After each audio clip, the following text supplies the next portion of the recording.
You Booked It, episode 77. Hey, entertainers and performers of the world. I'm your host, Dane Reese, and welcome to You Booked It, where I chat with inspiring entertainment professionals 7 days a week. By digging into their journey, we're going to discover everything you need to do to have a successful entertainment career. You know, because training usually skips that part about how to actually make your skills work for you in the real world. Fellow entertainers, my drive here at You Booked It is to share the inspiring and incredible journeys of successful entertainment professionals. We're here to support your journey. So go to youbookeditpodcast.com and join the You Booked It email community, where we dig deep into truly actionable things you can be doing right now to book that next audition, submission, or gig. If you enjoy this free podcast, please show your support and search for You Booked It on Apple Podcasts or your favorite podcast app, where you can subscribe so you don't miss an episode, leave a rating, and review. And now, let's do this. All right, let's get started. I am excited to introduce my guest today, Jadell Lee. Are you ready for this, Jadell? Yes, let's do it. All right, man. Preparing dancers for the center stage of life, Jadell Lee is a professional dance educator, touring educator, published author, and speaker who brings a fresh perspective of life to audiences across the country. Featured in premier publications like Yahoo Finance for his success building a sustainable dance educator career, Jadell is represented by Go-To Talent Agency, assistant director of crew dance competition, touring faculty for Thrive Dance Experience, guest master instructor with Abby Lee Dance Company. Jadell holds a Bachelor of Arts degree in dance with a focus on experimental and unconventional choreography from the University of California, Riverside. Jadell, that is a quick intro of who you are and what you've done, but why don't you tell us a little bit more about yourself? Fill in the gaps, who you are, and a little bit more about what you do as a professional in the entertainment industry. Wow, well, thank you. My name is Jadell Lee, and I'm a professional dance educator. I'm a published author, a public speaker, and I'm originally from the Bay Area, California, and I'm currently relocating to Carmel, California. As a professional dance educator, I travel all around the country, training dancers recreationally, pre-professionally, and professionally. I tour as faculty with dance conventions and dance competitions, and I've recently launched a training program focused on helping dancers grow both personally and professionally. These are dancers that seek to become phenomenal teachers, and these are also phenomenal teachers that seek to become more effective dance educators. And then, of course, as a published author and speaker, I host personal development seminars and workshops with the youth focused on social emotional learning. So all of it's really exciting and really fun. Yeah, I love that. I love that you are taking such an all-encompassing approach to this craft and this industry and really being there for that next generation that is coming into it, because it's so important and it's so much more than simply a 5, 6, 7, 8 batma, isn't it? You gotta know more than just your dance moves. It's a whole human experience. Right. Love it. Well, let's move on to our next section here. And Jadell, look, I am a sucker for a good quote. What is your favorite quote you'd like to share with everyone? Wow, there's so many. My actual favorite quote is, if you want to run fast, run alone. If you want to run far, run with others. And I love this quote because it reminds me that success requires community. For me, when it comes to teaching, when it comes to building, when it comes to educating in any shape, any form, everything I try to do, honestly, I try to just do it in community. I try to, again, help others build relationship within their community, or even build relationships within their industry so that they can be most successful. Yeah, I love that. And you're so right. No one is successful by themselves, even if it looks like they are. Especially when it gets to these top levels, those people have giant teams working behind them. And then also, just as people like us in the industry doing this professionally, you need that community to succeed. I love that. And let's move on to this next section here. And Jadell, of course, you are an entertainer. I am an entertainer, and I think that you'd agree. This industry can be one of the most subjective, brutally honest, personally emotional industries either of us have probably ever experienced. And you know as well as I that in order to create and have a successful career in this industry like you're having now takes a lot of dedication and hard work. And while, yeah, sure, there's an outrageous amount of fun and excitement doing what we do, there are also our fair share of obstacles, challenges, and failures we are going to experience and we are going to have to move forward through. So tell us, what is one key challenge, obstacle, or failure you've experienced in your career, and how did you come out the other side better because of it? That's a really good question. Honestly, one obstacle that I faced in my career that I didn't realize I continued to face was not allowing others to make me feel small. What I love about our industry is that it's forever growing, it's forever evolving, and there's always something new, there's always something innovative, and there's always something to learn. I had to realize just within myself that I didn't have to be the best, I just needed to be my best. But in that, I had to stop allowing people with their opinions, their comments, their concerns to make me feel small, make me feel like I couldn't grow to the best of my ability or grow to the next level of my excellence. At some point, I had to stop looking at others in general as competitors and start looking at them as simply collaborators. Honestly, whether we are friends or not, whether I'm working with you or for you, honestly, I just want to learn from you. I don't want to waste my time being jealous, and I don't want you to waste your time being envious or disconnected because, again, we can all share, we can all grow, we can all collaborate in a way that actually contributes to the industry, contributes to the betterment of both of us or all of us as individuals, and we can contribute to the innovation of dance or the innovation of performing arts or the innovation of performance, right?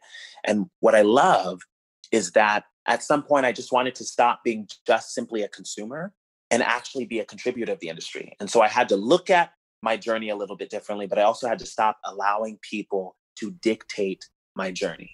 Yeah, I absolutely love that. That is everything you just said is gold. It is amazing how much power that I think it's almost like a default setting with us that we're seeking approval or attention or praise for what it is that we're doing. And while it's nice to get that, that's not the foundation of what we're doing and what we should be building our careers off or judging our successes off of. You can Right. only be you. You can only bring to the table what you have to bring to the table, and that's it. And that is enough. And to really own that and to be supportive of other people because they can only bring what they can bring, and it's completely different from what you can give. And that is Right. okay. And you have to celebrate that. And by taking that mindset, we're all able to be much more collaborative. We're all able to support each other, a much more positive environment. I mean, well, let's be honest. I don't really like going into auditions, but when I do go into auditions and open calls and things like this, especially when I'm in Vegas, look, it's a great time for me to catch up with people that I haven't seen for a long time. A lot of my friends were all at the same audition, right? And Right. I'm still there professionally. I am still there to give my best to book that job. But at the same time, I'm there to enjoy being with my friends and to talk with them and to be focused, but also be supportive of them because we're all there just doing what we do. And if what we do is what they're looking for, great. If it's not, well, I had a fantastic experience in sharing what I had to share. And I also got to support my friends. Right. I agree. And what I love that about what you just said was that you kind of use the auditions, of course, to go after the job, get booked, but you're also reconnecting with other people that you're going to see everywhere you go. Yeah. You know, it's so interesting. I had a mentor share with me. He said, look, Jadell, the one thing you need to understand is that casting directors, they need you as much as you need them. And so when you're at an audition, don't worry about who's next to you, in front of you, or behind you, because your opportunity to be seen will come. They cannot leave until they've seen everyone. So that just means you can put yourself in the mindset to be focused, to be intentional, which meant that I don't have to get distracted by who's in the room. I can be excited by who's in the room. And I can also be inspired by who's in the room. Why? Because my moment's still going to come. Absolutely. I think you just summed that up so nicely. Love that. Thank you. And let's move on to a time that I like to call your spotlight moment. That one moment in time you realized, yes, I am going to be an entertainer for a living. Or maybe it was, yes, this is what I need to be doing as an entertainer. Tell us about that. So there's a few moments, and I'm actually going to highlight two distinctive moments. The first moment was when I was 16 years old.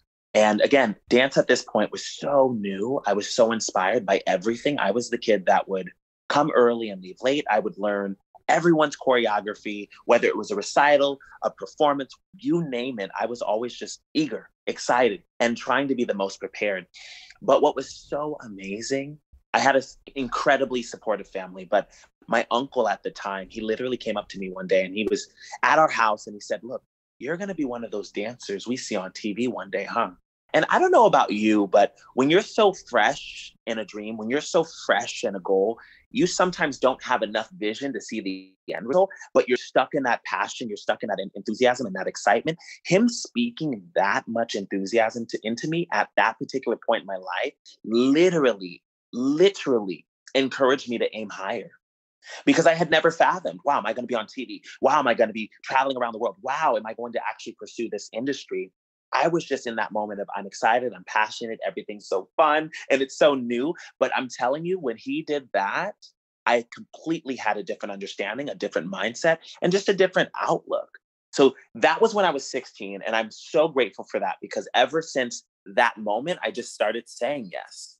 Yes to the opportunities. Yes to the rehearsals. Yes to the grunt work. Yes to paying my dues. Yes to the work ethic. Yes to the grind. Yes to the disappointment. Yes to every no that I received. And I'm so grateful for that. But more recently, I was actually teaching at my very first convention class. And what's really nice is that we tour all around the country.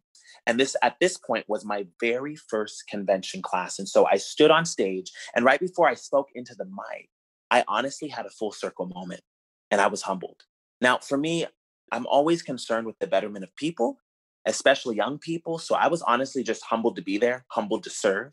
But as an educator, I'm always cognizant or I'm always aware that as a teacher, as an educator, as an influencer, as a leader, we literally shape life experiences. So, Mm, of course, I wanted to serve.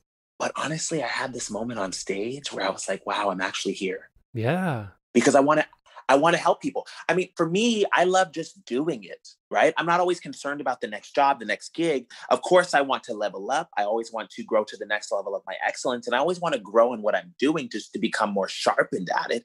But honestly, this was a moment where I was like, oh my gosh, I'm only in this room to give. And the fact that a year prior to that moment, I saw myself on that stage, I promise you, it was like a full circle deja vu. I have arrived. Yes, come through, right? Type of moment like, Uncle, I made it. I'm here. Yeah. And so I was honestly moved almost to tears, but I had to go, okay, 5, 6, 7, 8, let's get to it on the mic. But yes, almost such a full circle moment. Incredibly grateful for that. Love that. And I would love to piggyback on that question and talk about your Of course. number one booked it moment. Walk us through that day, the auditions and callbacks, if they happen to be a part of it. What was going on in your life, and what about that moment makes it your favorite booked it moment? Honestly, I don't think I have a number one booked it moment because I told myself a long time ago, I'm going to do this for me. Hmm. So whether it's booking a job, whether it's growing as a dance educator and teaching master classes or workshops or intensives, whether it's traveling around the country, whether it's consulting remotely, I told myself that I was just going to enjoy the journey. So I don't necessarily have a number one booked a job, but one thing that Shonda Rhimes said that I love, she says, act like you belong in every room that you enter into. And so for me, whenever I'm in a space, I'm just grateful to be there, but I'm also owning and I'm stepping into that posture of ownership while I'm there. And so there is a specific situation that I'm incredibly proud of and just glad to reflect on. I actually did a music video for an artist about a year ago. And so what was so nice about it, I got the call to do the music video the day before. And what's crazy is that this individual is a really great friend of mine, but he works on the camp or with the camp of the artist and said, hey, do you want to do a music video? I was in LA for 2 weeks. And so the day before I'm supposed to fly out, I get a call, hey, do you want to do this music video? And I'm like, well, okay, yes, I do. I got to move my flight. And so what happens is I show up on set. And what I really appreciated, what was really cool about it was that the artist, he was so comfortable, so natural, so genuine to everyone. He actually introduced himself to everyone. And he spoke to you like you were a person and not like you were a background dancer or like you were an extra or like you were a crew member. He treated you like a human being. And so the cool thing about this video was that it was kind of set in this cookout type setting, right? We're barbecuing, we're having a good time. It's a family reunion. And he treated you like family. For that moment, that day, for that set, we were all kicking it, laughing. I promise you, I thought I knew this gentleman for years. And so I love reflecting on that experience because when you can walk on set and the leaders of that project can treat everyone as though they're valuable and important, it creates a positive experience for everyone. And again, I was just there to do my part. The artist himself was there to do his part. The crew was there to do their part, but we all were a part of it and we all felt that, but they established that tone and that culture from the very moment I stepped on the set. So that was actually an amazing booked it type moment. That is fantastic. And I love that. And I love that you had that experience. That is fantastic. And I think it's a bit unique sometimes in this industry to have someone that really, truly appreciates, and not just appreciates, but acknowledges all the different facets of what it takes to create the projects that we do. There's so many people involved, and to really appreciate that and let people know that you appreciate them, class act, man. Wow. Exactly. And what I appreciate in general is that when I'm creating my own content, when I'm doing my own video projects, recently I worked with a principal dancer with San Francisco Ballet, and we had to essentially storyboard this entire project. And what was so exciting about it was that I just wanted that dancer, I wanted him to enjoy the experience from start to finish. Why? Because I didn't have to worry about his talent. He was a principal dancer. He's incredibly talented. He's a professional. His professionalism went far beyond his skill. It was his posture. It was the way that he warmed up. It was the way that we rehearsed. It was the way that he contributed to the project. But what was so amazing beyond that point was, again, going back to, I want him to have a great experience. I wanted my team, the videographers, the editors, everyone a part of the project to have such a great experience, even though it was my idea, even though it was my initial thought to say, hey, let's all get together, let's do this.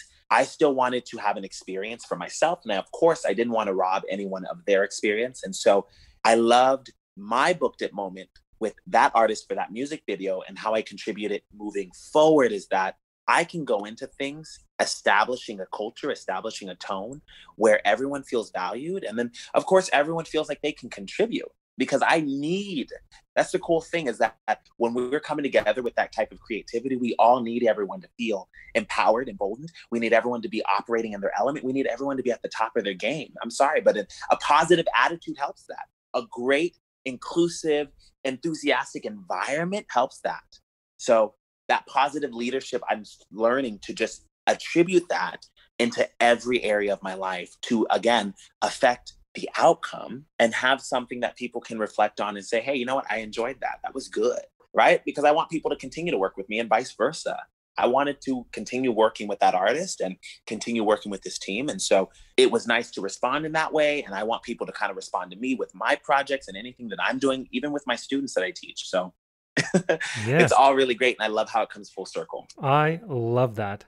And let's take a moment to talk about the present. What projects are you working on now? What are you looking forward to? And look, it is a crazy, weird time. We are amidst this global pandemic. How do you see the entertainment industry moving forward in the next couple of years?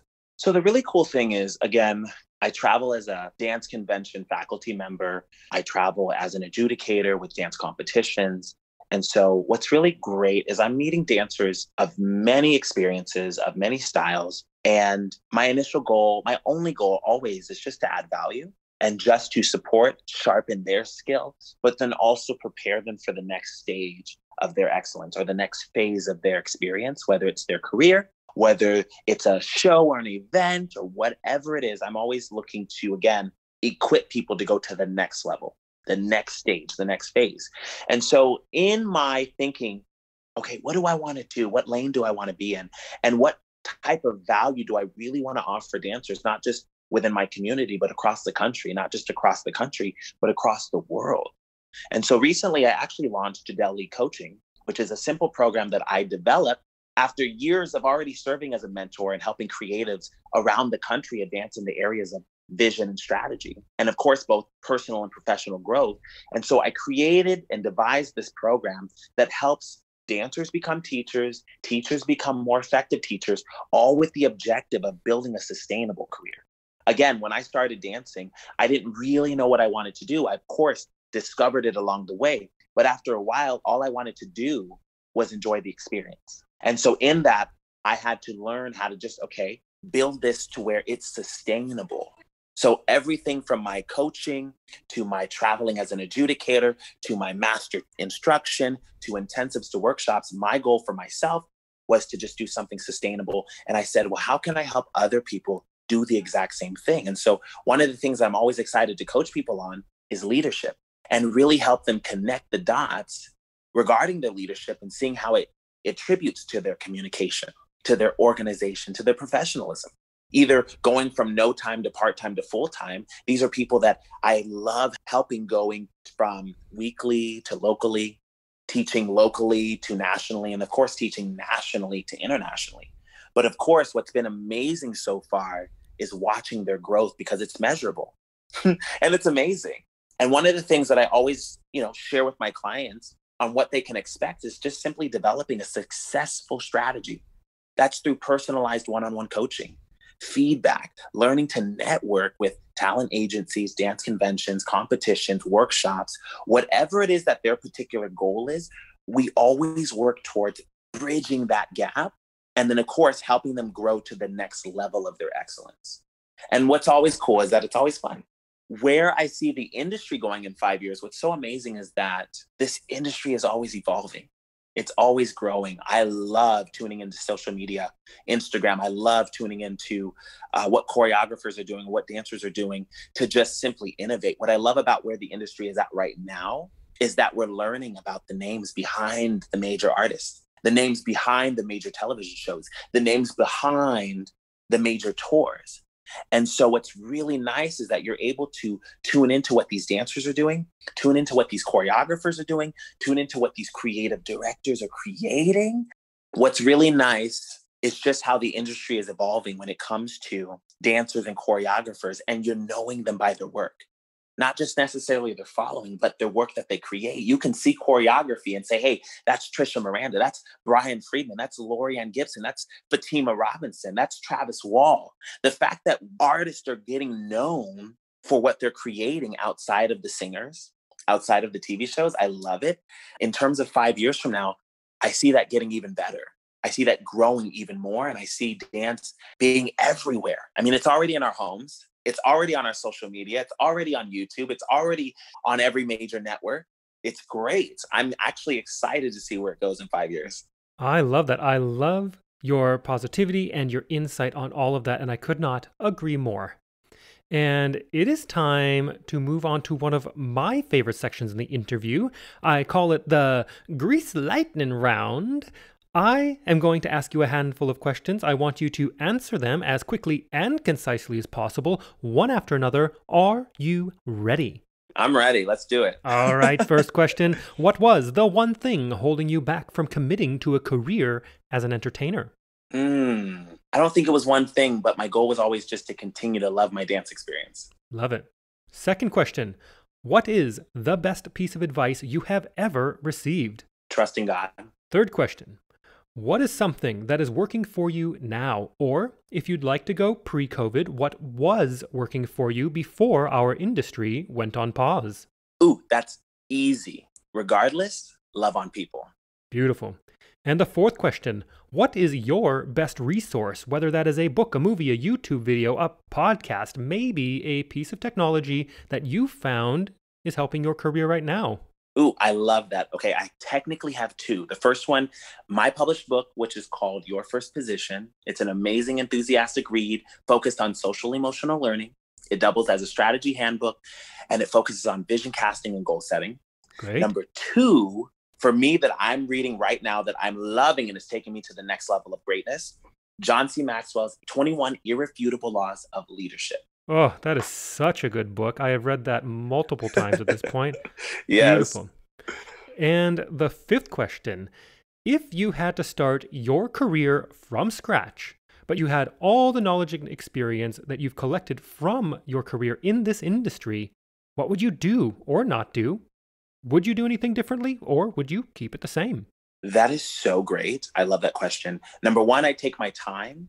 Number two, I train more in certain areas. And number three, I will not allow the what ifs to hold me back. So good.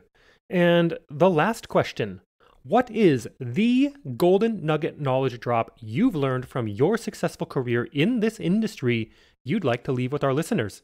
So good. Your gifts are always designed to make room for you. My career is not something I do. It's something I'm skilled at. I'm gifted with people. So we don't need to impress people, but just simply impress upon them. So just remember that your gifts will always make room for you. I love that. And to wrap up this interview, Jadell, it is time to give yourself a plug. Where can we find you? How do our listeners connect with you? Is there anything you want to promote? Of course. If you're a dancer seeking to build a sustainable career, or if you're a teacher seeking to build a more effective, sustainable career, go ahead and visit my website, jadellleecoaching.com, and schedule a free 30-minute strategy call with me. I'd love to work with you. If you want to just tune into me and see what my updates are and what I'm doing now, what I'm doing next, go ahead and at me at Instagram, at Jadell Lee. And of course, if you ever want to see what's going on with me in general, I have my main website, jadelllee.com. Beautiful. And for everybody listening out there, I have put the links to everything Jadell just said in the description of this episode.